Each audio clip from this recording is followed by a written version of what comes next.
Мора да се работи на подигање на свеста кај населението за заштита на кожата, алармираат дерматолозите. Бројот на новорегистрирани случаи на меланом постојано расте.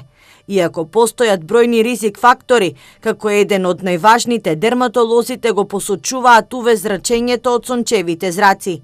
Менувањето на изгледот кај веќе постојните бемки треба да алармираат за лекарски совет. Веќе постојните бемки можат да го менуваат својот изглед во однос на асиметрија, значи една бемка која што порано била со уредна симетрија да стане асиметрична, понатаму може да се променат границите на бемката, може да се промени бојата на бемката, значи појава на различни бои во една иста бемка.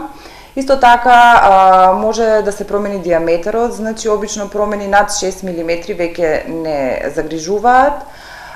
И се разбира тука и елевацијата, односно издигнување на бемката или делови на бемката над ниво на кожа. Меланомот е најбрз метастазирачки карцином и доколку навреме не се диагностицира, смртноста е 100%. Навременото откривање и диагностицирање за 20% ја намалува смртноста. Само преглед, само контрола на кожата, на бемките кои што ги имаме,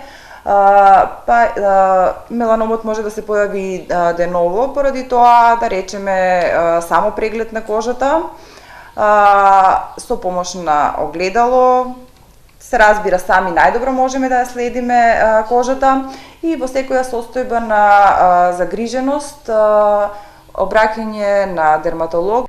Анализите покажуваат дека меланомот најчесто се јавува во 50-тите години од животот, но во изминатиот период се почесто се појавува и кај младата популација на возраст меѓу 25 и 44 години.